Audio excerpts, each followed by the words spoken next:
for the fofo. This for the fofo. For the city and them back roads. Got a whole county full of them ghosts. All from the fofo and let's go. Hey, it's just for Beulah County. Yeah, right on your head like a bounty. Said I'm from Beulah, they know I'm from Beulah. So let me just go talk about my surroundings. Shout out them Eagles that's out in Geneva. Them Lakers, oh yeah, that's Palmerton and Valley. We from the fofo chasing these goals. If you in the way, you get taken out proudly. And Jefferson soaring with Falcons. Said that you working, you ain't really working. You see that we working, our hands got a callus. Putting in reps till we moving some mountains. Edgewood got warriors, they won't allow it. Me, I bleed green and gold, they know defeating those dragons who run the whole city. You wildin'. And they really doubt it. And next we gon' go to Grand Valley. Work like a horse and don't show no remorse. So opponents keep coming, we stack them and pile them. Yeah, and kinda I flooded with Spartans. As soon as they pull up on game day, we park them. Cause we number one in that spot, ain't a bargain. Man, shout out St. John, they be ballin' like Harden. This for the fofo. This for the fofo. This for the fofo. All right, everybody, welcome back as it is already week 10, or excuse me, technically week 11 here at the Crow's Nest. My name is Sam Torres. This is the 440 Sports Show presented to you by Sposito Insurance, right here live from the Crow's Nest. Before we get any further into the show, as we are going to be on the season finale this year, I want to send a huge shout out to the Sposito family. I want to send a huge shout out to the Detour family. The Detour family for hosting us here, providing this excellent environment, the best food here in Ashtabula County, the best servers, the best environment. You're going to find it right here at the Crow's Nest. And Sposito Insurance for taking on the sponsorship of this show and making it on site, making it special, bringing back a little bit of a throwback here at the Crow's Nest. It has been an absolute dream come true to be able to do it here in this historical place, a place where, not too many years ago, the late, great Joe Pete was doing something similar and a huge person of inspiration for yours truly. So it's been a phenomenal season. It's something I'm looking forward to doing every single year, where we get to talk about all of the best football right here in Ashtabula County. It's been an amazing season. So I just want to take this time, and I'll do it again before we close out, to thank the Sposito family and the Detour family for hosting us, sponsoring us, and making this show possible in a very, very big way. But, here we are. It's week 11. We got some teams turning in their pads, getting their equipment in. We've got other teams preparing for another battle. The two Ashtabula County teams are getting ready for rematches. You've got the PV Lakers, who are going to be taking on the Mineral Ridge Rams. This is a rematch of the week 1 game they had this year. This time it's for all the marbles, as it's the first round of the playoffs. And across town, we've got the Madison Blue Streaks and the Geneva Eagles, who are set for a rematch over there as well. It's an exciting time right here in Ashtabula County. It's playoff time. And, I can't wait to see how it's going to go as we go through week 12. We won't be doing a live show anymore, but it's something, if you pay attention to the 440 Sports page, social medias, if you pay attention to ysnlive.com, we're going to follow these teams all the way through the state playoffs. Looking forward to seeing how far we can get going. This PV Lakers team is one that is very, very special, ending up the 3rd seed in the region, just behind New Middletown, Springfield, and Kirtland, which are two teams that are very used to playing in this playoffs. But before we get too far off topic, let's talk about our player of the week this week. It's the quarterback from St. John. It's Vin Narducci, who goes out there and leaves a senior present on the field. 225 yards, 3 touchdowns, no interceptions. Vin Narducci had himself a Friday night and a way to end his senior year.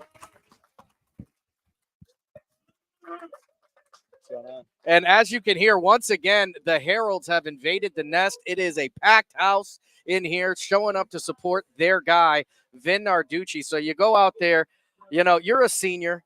You've been starting since your sophomore year, and only not started at quarterback as a freshman because you were on the line. Playing some time at a right guard or tackle or wherever they felt like putting you that day. Yeah. Before we get too far into Friday, let's talk about that transition. I really enjoyed offensive line, but I was really undersized. So it was that spring after my freshman year. I went out back. I was just doing some footwork stuff, and our quarterback at the time transferred, and so what was either going to be like Will or Matt Miller, Yeah, but because you don't typically, when you're looking for your next quarterback, you don't typically pull them from the offensive line. That's not No. usually the order of things. no. So they're like, well, they're such good receivers that we don't want to leave our playmakers. So I was like, I'll try. So I just started from there, and it was Coach Bento coaching me up every day, and that's where I got to now. Yeah, let's talk a little bit about that Coach Bento relationship you've got there because, he's a big champion of Vin Yeah. Narducci. Let me tell you, he's a big believer in Vin Narducci. How much of that, kind of helped you go through? Because, it's not something that's easy. You know better than anybody. That quarterback position, there's a lot of pressure on there, especially at St. John, where up until this year, you guys seemingly threw 60 yards, 60 times a game. Right. I mean, he always believed in me from the start. Always put me in like a position to succeed. He always like coached me up during the game, after the game, and even this last week, like knowing we weren't going to make the playoffs, we were still putting in plays, and he was still like working with my feet to like get better, and just because he knows that he cares about me so much. So I appreciate him. Yeah, I mean, it's those kind of relationships I think that set up for a successful time, right? But what are some of the things you came into this senior year that you wanted to work on personally? Was it footwork? Was it arm strength? Was it field vision? What were some of the things you kind of focused on going into this year? Footwork for sure. Arm strength always. Just getting the ball down there and like ripping it in there, and like reading defenses pre-snap, and just being able to like take my time in the pocket because like previous years I haven't really been able to do that. Yeah, I as mean, much. your sophomore year, you were essentially a wildcat quarterback. You had to get that thing and get to the, get out on the boot. But you got some guys with a little bit of size ahead of you this year. There's some more time to throw and some more time to think, and you made the best of it. Your touchdown to interception ratio pretty good. Considering how much you guys threw this year. But there was kind of a change in the play calling this year. You guys went a little bit more run heavy. You got a workhorse back there in Ryan Williams, Oh, yeah. who's a, guaranteed 3 to 5 yards of carry every time. You've been known to carry the ball a time or two. I love running the ball. So what was that like as a senior quarterback coming in and, even halfway through the season, kind of dealing with, the fact that what you guys had to do to be successful was run the rock? Kind of took the pressure off me a little bit because, like, I mean, we have great linemen, great running back. I mean, I knew if I was giving the ball to Ryan and he was running behind Grayson, I was guaranteed at least 5 yards. So it made my job a lot easier. Just being able to like really focus in on what the defense is trying to do and being able to like pull the ball sometimes, keep myself. So it made it a lot easier being able to just ground and pound. Now, so you guys this year had a play that in some circles is considered a controversial play. I've been in the box and I heard the other coaches complaining about it in that tush push play, that quarterback play. But you guys always managed to get, 3 to 5 yards. Some of the times you guys are getting like 9 yards off of that. Is that because you got these big hogs in front of you or what brought that open? It starts with Milo. And we move great at guard. And I just run right behind them, and Ryan's right behind me, pushing me, and so is Will. And I really don't do anything. I just keep my feet, and they're in there just blocking. And it's just easier to ride those big guys because they're just so strong. And just makes everything easy. Well, one play in particular that sticks out in my mind, and so you're going to get grilled a little bit more than everybody because I got to call every one of your games this year. I go back to the Wyndham game where you guys started the game with that goal line play, that tush line, tush, and you got around 15 yards. Was that a surprise or to you on the play call, or is that something you were ready to do? No, we knew they were undefeated, and we knew that they were. Well, I mean, they're probably thinking it's little St. John, and the previous year we beat them, so we just wanted to punch them in the face real quick and show them that this is what we're gonna do all game, and it worked a little bit for the most part. We ran right down their throats all game. Well, you most certainly did. I mean, I think clock control was something that, if I had to name something that was the biggest difference from last year to this year, it was clock control. And the fact that last year you guys got stopped on the 1 yard line about 4 times, to end the games. And that wasn't so much a problem this year. But, you go into the difference in play calling this year. You guys relied a lot on that screen pass, but every once in a while, old Vinny got to show off the shotgun and throw it downfield. Talk a little bit about finding some different targets, as this year, you take your 1,000-yard receiver and Will Anderson, you put him in the backfield for pretty much the 3/4 of the season, and you've got another young guy who goes out there and makes some plays in Gus Petros. Oh, well, I'll tell you, Gus, being a freshman, like, he really impressed me. I mean, he comes from a family of athletes like Gray and obviously his brother, college football player.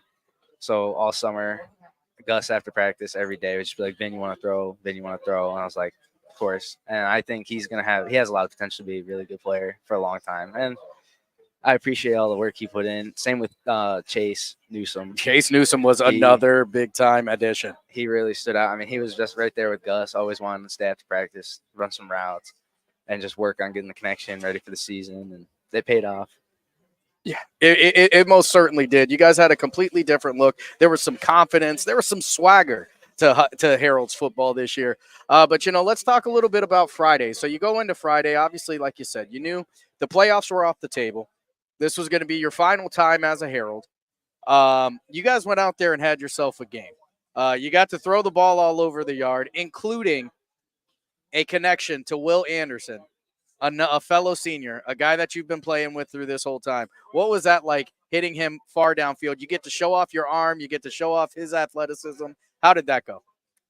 It was great. It kind of brought me back to the days when we were little, just playing backyard football. And now that we're seniors, like, it's just really cool that we were able to have that as the last touchdown of the season. So that he was able to score, and then we just know, like, we're just really close friends and just able to do that. It's pretty sweet. Yeah, I mean, there's definitely a trust there, and you saw it last year. You saw it this year. When you throw it down there, you feel like those guys are going to be able to go get it no matter where it's at. Yeah, I mean, Will's Waffle House, he's always open. Will's Waffle House. Hey, if you would have told me that at the beginning of the year, that would have been his name the whole year. What are you doing to me, Vin? I need those tidbits, man. I know. So, not just Will going out there, this whole senior class, you guys go out there. I believe there was 9 of you, 10 of you? Yeah, 9, 10. 9 or 10 of you guys going out there. And you guys were a very close class. This is a group of guys, with the exception of a couple transfers coming in like Grayson and those guys. But you guys have all been playing together. What was it like getting to play with these guys that, you've been Heralds and you've played football together since you guys were little? Well, Gray and Ethan came over, and that kind of just completed our childhood. And it was it was pretty cool just be able to hang out with all of them during football, just grind it out and just have a great time and just try and succeed the best we can. And it was just a great way to have our senior year go with all our friends and just being super close and enjoying it.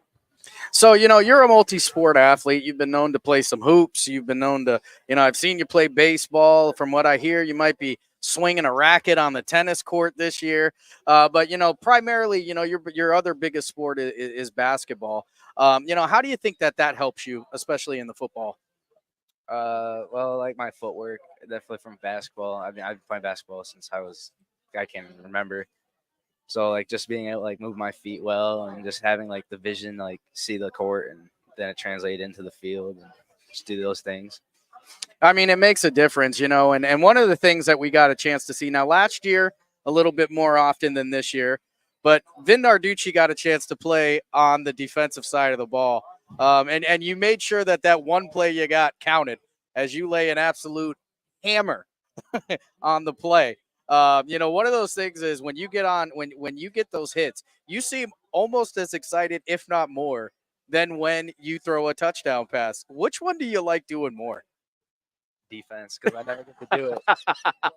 We were on the sideline. It was the fourth quarter, and Coach Fry looks at me and goes, "Get your mouthpiece." And I was like, "All right." I run out there, and I just see everybody, all my Will, Gray, Gus, Chase, Sully, all the linemen. I just look at them like, well, I got 8 minutes left, so I just gotta make it count. Just go out there and hit somebody. So yeah, you go out there, you definitely made it count. There was a couple times last year even, and you've had just like I think every other high school football player, every quarterback, you've dealt with injury here and there, but you've always found a way to kind of fight through that injury. I can remember times last year when you got hurt, they bump you out to tight end, you make a catch, you run down the field. This year, a couple times you've gotten hurt, you just get right back out there. There's a toughness to your game. Where do you think that toughness comes from? Well, I can't leave him out there. Being on the sidelines is something I don't like doing. So it's like it's temporary. I know it's gonna hurt, but it's gonna hurt more in 5 years when I'm thinking like I probably could have played through it. So I was thinking like I can play through this. And I'll tell you what, Vin, that's an excellent way to look at that. It hurts now, but it'll hurt more later, knowing that you could have made a difference. Now, it's your senior year. Football comes to an end. We're upon hoop season here, before you know it. But before even you know it, more is the fact that you're going to graduate. So what are your plans after graduation? I just applied to Bowling Green, looking at environmental science, and which is what my dad does, and he has his own business. So probably about 10, 15 years, plan to take that over and just learn from him. I'll tell you what, that's a man with a plan, folks. We've asked that question a couple times, and most of the time it's, I don't know, I'm going to go to college and do something. Vin's got his major ready. He's got his job ready. He's ready to go. It's really been fun. I'll tell you what, Vin, watching you go from that sophomore quarterback, first time you've ever gone, to this senior year where you're out there and you became a true leader.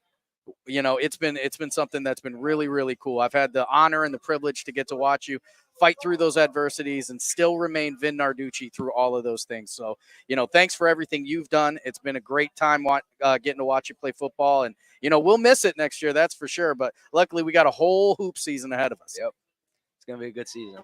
Yeah, I think so, too. I'll tell you what. We'll talk about hoops on another show, but that's coming up, too. Don't overlook the Heralds just yet. But, ladies and gentlemen, our Week 10 Player of the Week, 225 yards, 3 touchdowns, no interceptions. It's none other than St. John's Vin Narducci.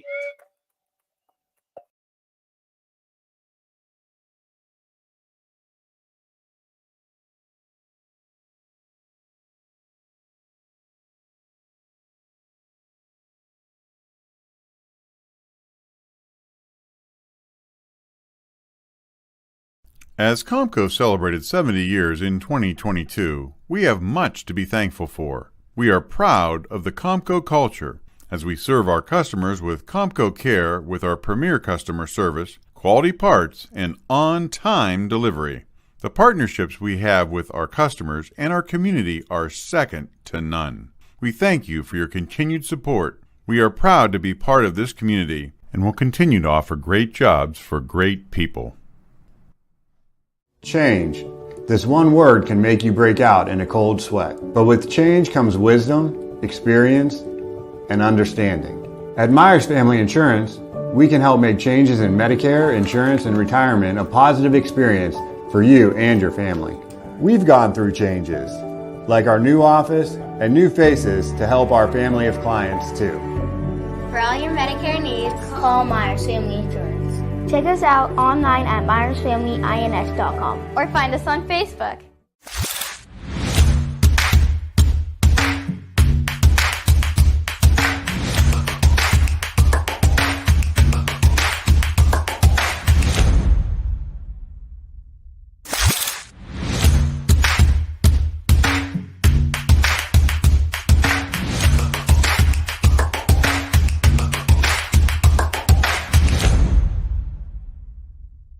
Your culinary adventure awaits at Legends Food and Drink. Experience a welcoming ambiance while you explore our appetizing menu featuring over 20 meals under $20 and over 30 lunches for $12 or less. Our private dining room seat between 10 and 20 at no additional cost. And don't forget our spacious 35-seat bar for your favorite sporting event. Book your special occasion in our elegant banquet room that seats up to 150 comfortably. Legends Food and Drink, a taste you'll remember. Market Street and Route 224 in Boardman.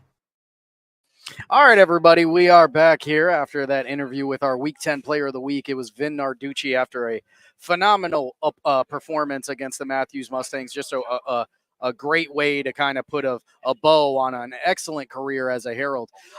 It's been an awesome year all the way, around. We've had some teams that, every year it seems, there's some games that are left on the table, some games that they wish they would have won, some games that they really should have won.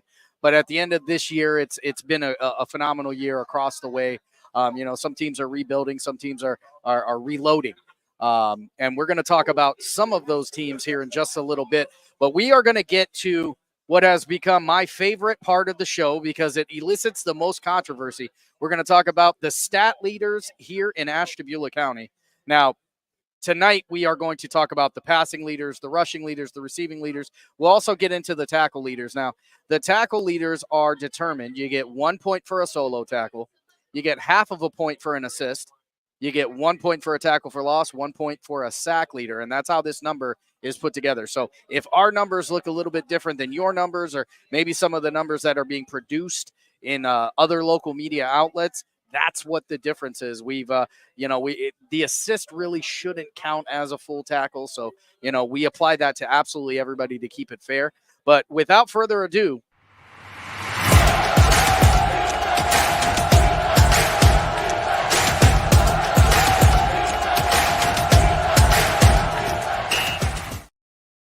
all right, we're going to start off with our season finale passing leaders. And these are the numbers that have been made aware to me at this time. So Dylan Burlingham from Jefferson still leading the pack with 1,309 yards, 10 touchdowns, just 4 interceptions. Lakeside's Omar Ambris comes in next with 96 completions for 1,218 yards. He's got 10 touchdowns, 9 interceptions.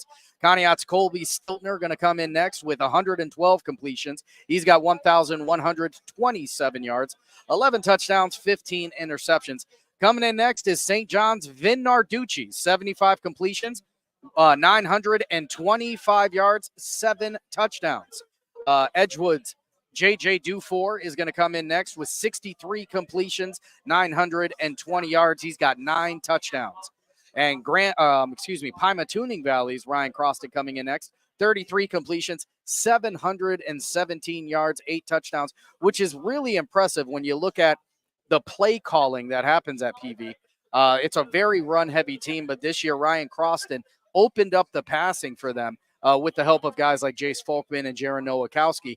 And this Pima Tuning Valley team is becoming much more than just a running team and really right on time as they head into the OHSAA playoffs for the 4th year in a row. And this year becoming the NAC champions for the 6th year in a row. They've really developed an excellent program, a dominant program, and a culture out there in Andover where if you play for the Lakers, you got to go out there and you got to bring it.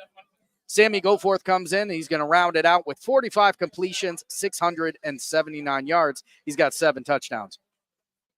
And this is what I was talking about. This is a run-heavy offense, and Ryan Croston is going to lead the way for the Lakers this year.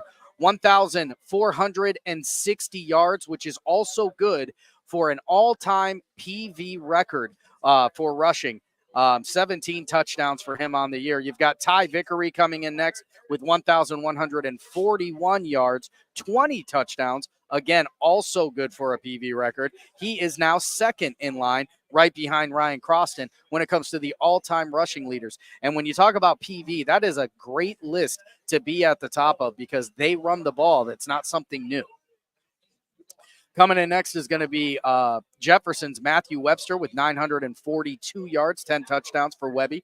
And Isaiah Bowles over at Conneaut, he's got 910 yards. He's got 4 touchdowns on the year. Andrew Soltis over at Grand Valley, 870 yards, 10 touchdowns for that young man. Devin Miller over at Lakeside High School, 78 carries, 711 yards with 7 touchdowns. Very impressive when you think about the fact that Lakeside is distributing the ball amongst 3 separate running backs, both Devin Miller, J. Anthony Williams, as well as Nate Bartone, all sharing the carries. Devin Miller leading the pack with 711 yards. It's St. John's Ryan Williams with 104 carries, 611 yards, 5 touchdowns, and leading the rushing attack for this Herald's team this year. J. Anthony Williams is going to round it out with 80 carries, 605 yards, 4 touchdowns. Your receiving leaders. At the top, this one I don't think is a surprise. This young man has been at the top since week 6, and he has never looked back since. Cage Bozar, 71 receptions, 932 yards, 8 touchdowns, 71 receptions, a school record, 932 receiving yards, also a school record, breaking 2 records in 1 year. Congratulations to Cage Bozar on an absolutely phenomenal year, a phenomenal career as a Jefferson Falcon. Will Anderson comes in next, 36 catches, 506 yards, and 3 touchdowns for Waffle House Will Anderson. I'm not getting that name until the end of the year because Vin was holding out on me. Ryan Turner comes in next, 48 receptions, 476 yards. He's got 7 touchdowns. Devin Miller, 28 receptions, 466 yards, 4 touchdowns for the Lakeside Dragons. Josiah Pope from Edgewood with 23 receptions, 451 yards, and 6 touchdowns. He has really shown himself to be an incredibly explosive player this year. He's a guy that you want to keep your eyes on. He's going to be with that program for the next couple years. They really found something in this young man. I'll tell you what, it really started at the Ashtabula County Combine this year when he goes out there and wins the shuttle drill. One of the fastest guys you're going to see out there. And now that he's got the hands to match to it, this is a team to really, really keep an eye on. Devin Salinas comes in next with 30 catches, 413 yards. He's got 3 touchdowns. Ben Schwartfigure, 28 receptions, 395 yards, 4 touchdowns for the Edgewood senior. Really did a great job of catching the ball for them. Brady Vera over at Conneaut with 31 receptions, 392 yards. He's got 1 touchdown on the year. Terry Brown, the big end zone threat for the Falcons, 20 receptions, 330 yards, 2 touchdowns. And I'll tell you what, this is a young man who's just a junior. He'll be coming back next year, a guy you want to keep your eyes on. With almost a 7-foot wingspan, he's very, very difficult to cover, especially when you're inside the red zone. And then J. Anthony Williams, when he's not running the ball, he's catching the ball. 17 receptions, 301 yards, 2 touchdowns, one of the most electrifying athletes you're ever going to get an eye on. And your tackle leader for the 2024 season is going to be Big 6, not the little one, Tyree Anderson, 88.5 tackles for the Lakeside Dragon. Right behind him is going to be Conneaut's Josh Sabo with 81. Denver Kessler over at Edgewood comes in next with 77. Nate Bartone from Lakeside with 69. And Ryan Turner from Conneaut is going to come in there with 68.5. J. Anthony Williams making his presence on defense as well. 68 tackles for Jaws out there. And I'll tell you what, one of the most electrifying defensive displays this year I have seen is J. Anthony Williams pulling the ball out of the hands of a West Geauga running back and running it back 88 yards for a touchdown. Still to this day, one of the greatest plays I've ever seen calling high school football over this last 4 years. Michael Ochoa comes in. He's going to be tied with J. Anthony Williams with 68. It's Grayson Petros coming in next, 66 tackles on the year. Will Anderson tied with him with 66 tackles, and Andrew Soltis with 64. See, Grayson Petros and Will Anderson, it's interesting if you look at the tackles here, getting to that number 66 very, very differently. Grayson Petros with 16.5 tackles for loss on the year. He's going to lead the county in that category. He was an absolute phenom on defense. I think this is a guy that everybody looked at him for what he could do on the offensive line. On the defensive end spot, he was lights out. Will Anderson, on the other hand, playing from the secondary and linebacker at times, 66 tackles. He's also tied for the top interception spot here in the county with 4. So really just an excellent year for all of these guys on this list this year. Stats is something that I took on a long time ago since we've started this show. And it's something I feel that's important to show these kids where they're at and give them, the applause on their work. I can't do that without the help of all the coaches, athletic directors, the stat takers around the county. So I want to take this time to thank you guys all for getting those into me in a timely fashion, as we do this show on Monday. So when we first started, we were doing the show on Thursday. So we had a lot of time to actually put these stats together. But this year, as we took a Monday show, I requested that everybody get those stats to me as soon as possible. And for the most part, we got them. And we got them every single week. And for that, I'm always going to be thankful to you guys. Thank you so much for doing that. I think it creates a little bit of excitement. It creates a little bit of pride amongst these athletes right here in Ashtabula County.